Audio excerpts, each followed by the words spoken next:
Do you trust yourself? This seemingly simple question can open up a deeper conversation.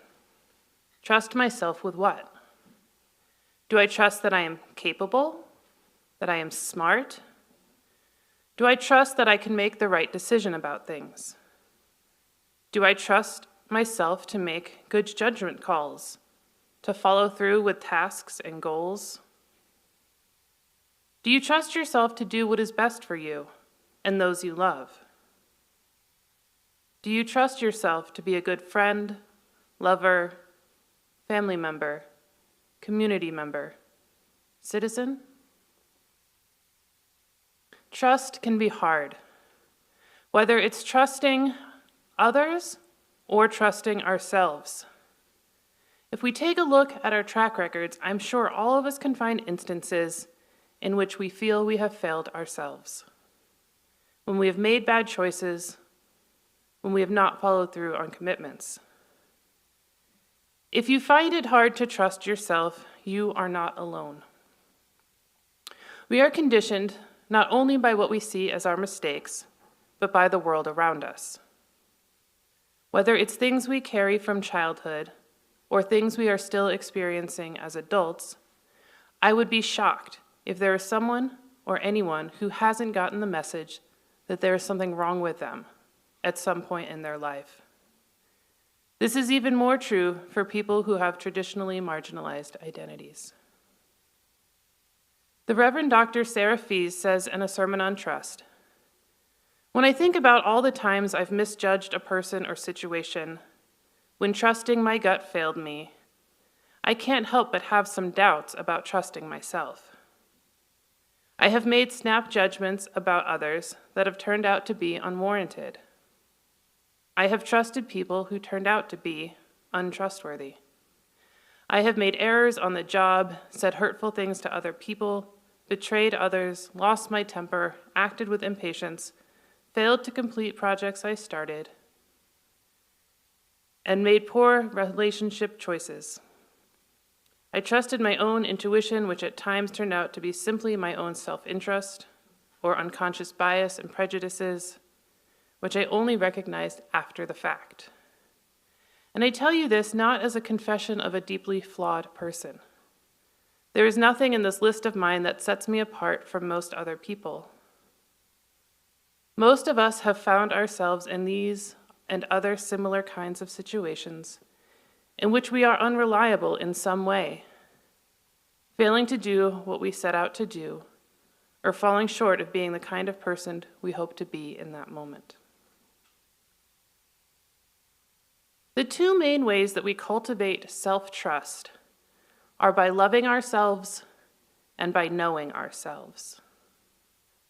Loving ourselves allows us to embrace our humanness and give ourselves grace for our missteps. Self-love can involve unlearning messages we have received over our lifetime that have led to low self-esteem and low self-worth. Knowing ourselves allows us to understand who we are, what brings us joy, and what we're capable of. Again, Reverend Dr. Fees says, self-knowledge brings an appreciation for and recognition of strengths, weaknesses, and biases. There's tremendous power in that knowledge. People who understand their own capabilities set realistic and achievable goals. People who don't have this insight tend to set unrealistically high or unnecessarily low expectations. Those who know themselves best also make promises they can keep and resist the urge to overpromise on what they can't deliver on. I'm so impressed when I read about people who get up at 4:30 or 5 every morning and write for a few hours before going to work. Every once in a while, I think maybe I should try that. But I know I can't sustain that practice. Neither self-love nor self-knowledge happen overnight, though. They are things that take time and effort. Part of the process is unlearning the things we may have been told about ourselves by others that have diminished ourselves in our own eyes. We each hold wisdom that we can access through self-reflection and somatic knowing. Richard Schwartz, the founder of a psycho-spiritual methodology of therapy called internal family systems, talks about what he calls the self as being the core of human identity that every single person possesses.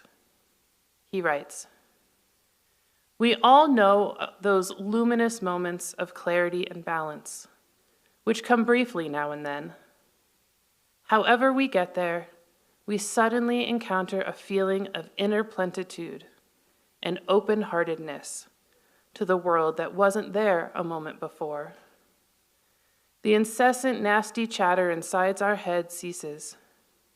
We have this sense of calm spaciousness, as if our minds and hearts and souls had expanded and brightened. Sometimes these evanescent experiences come in a bright glow of peaceful certainty that everything in the universe is truly okay, and that includes us, you and me individually, in all our poor, struggling, imperfect humanity. At other times, we may experience a wave of joyful connection with others that washes away irritation, distrust, and boredom. We feel that, for once, we are truly ourselves, our real selves, free of the inner cacophony that usually assaults us."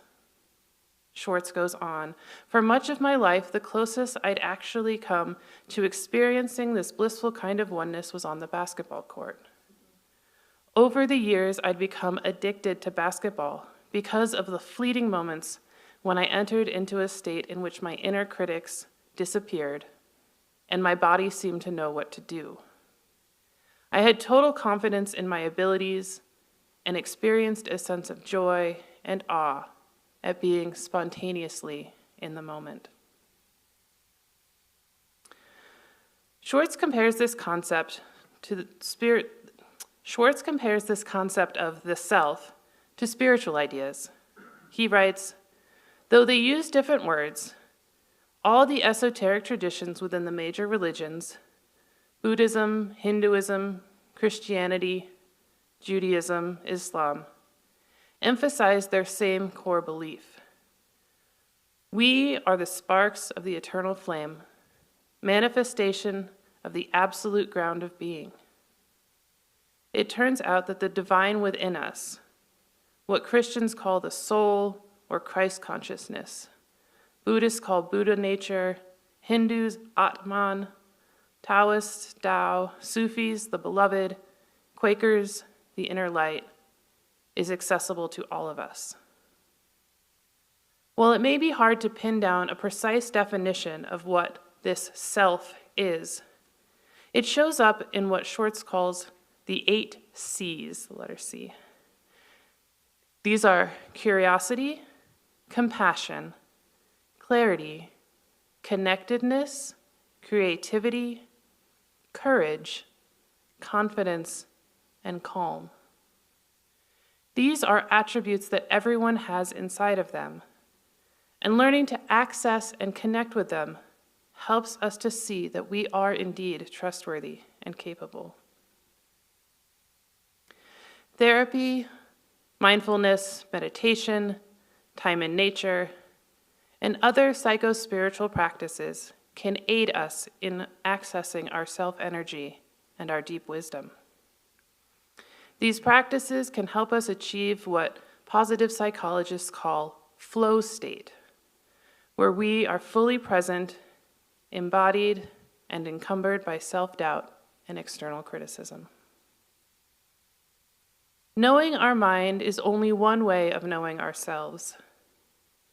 These practices can also help us in somatic knowing. Somatic knowledge refers to the knowledge gained through the body and its sensations. Body signals and the interconnectedness between mind and body. In somatic practice, one is asked to tune into their body. Pay attention to what sensations exist and what they might be telling us.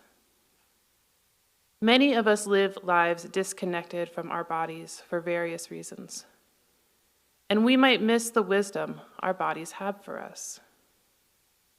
The same is true about emotions. Emotions hold a lot of information about ourselves and what we are experiencing. And many of us live lives disconnected from our emotions as well.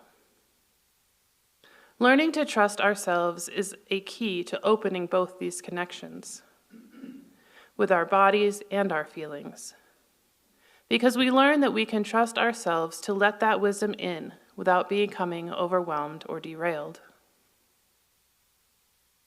When we learn to trust that we have the capacity within us to sit with pain and discomfort and engage with it and learn from it, we can also learn to trust that our psyche has mechanisms to remove us if it all becomes too much. Our nervous systems have built-in escape pods to rescue us from things that are dangerous, scary, and painful. You may have heard the term dysregulated in relation to emotions, as it has become a more popular concept in recent years. When we are regulated, we are in a state where we are even keel. We are able to roll with what is happening around us and inside of us. When we are dysregulated, our nervous system does one of two things. It either ramps up or it goes offline. This is similar to the idea of fight, flight, and freeze. Being dysregulated is not bad or wrong. It is a signal to us that something isn't right, and that there's something we need to pay attention to, and it is a way to keep ourselves safe. However, it can be hard and even unhealthy to get stuck there. Learning to regulate emotions and recognize dysregulation is another way we build self-trust. So now we come to the skills portion of the sermon. I'm going to teach you 2 tools that can help you bring yourself back to a place of calm and connectedness if you are feeling out of control or disconnected from yourself or reality.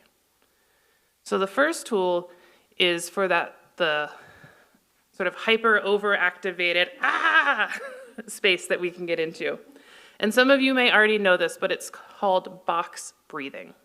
B-O-X, like a square.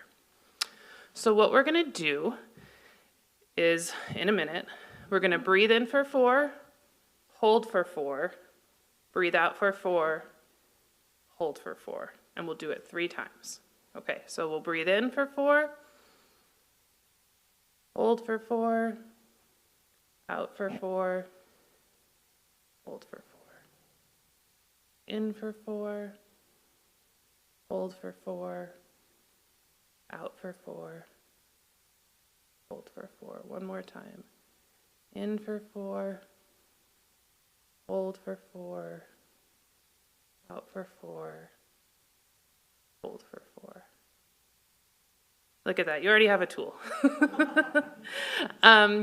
And that is something that, sort of on the science side of things that I don't know, actually does help regulate kind of what is happening inside of us. Our breath is really a powerful tool to be able to help regulate emotions. So the second thing is going to be sort of how we bring ourselves back into the moment when we feel like we're disconnected or we're not present and we're not in reality. So this one's called the 5 senses. So the first thing we're going to do is I want you to think of 5 things you can see right now in this moment.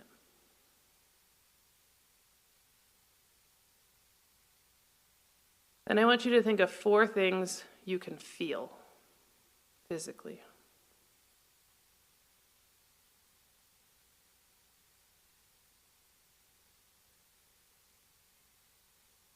Now 3 things you can hear.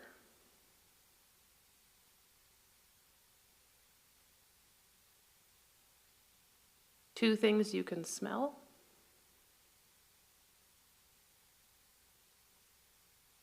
And 1 thing you can taste.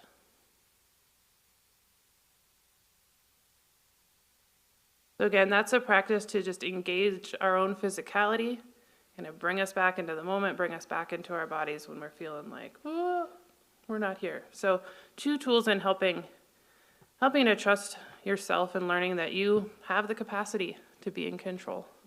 So ultimately, what does it mean to trust ourselves? It does not mean that we will never make a mistake. It does not mean that we will never have regrets or what ifs. It does not mean that we will never let ourselves or someone else down. What it does mean is that we can make it through difficult times, that we have the capacity within ourselves to keep on in the face of adversity. Sometimes that may look like action, and sometimes it may look like rest or some combination of both. I am reminded of a quote that says, "You have made it through 100% of your bad days so far."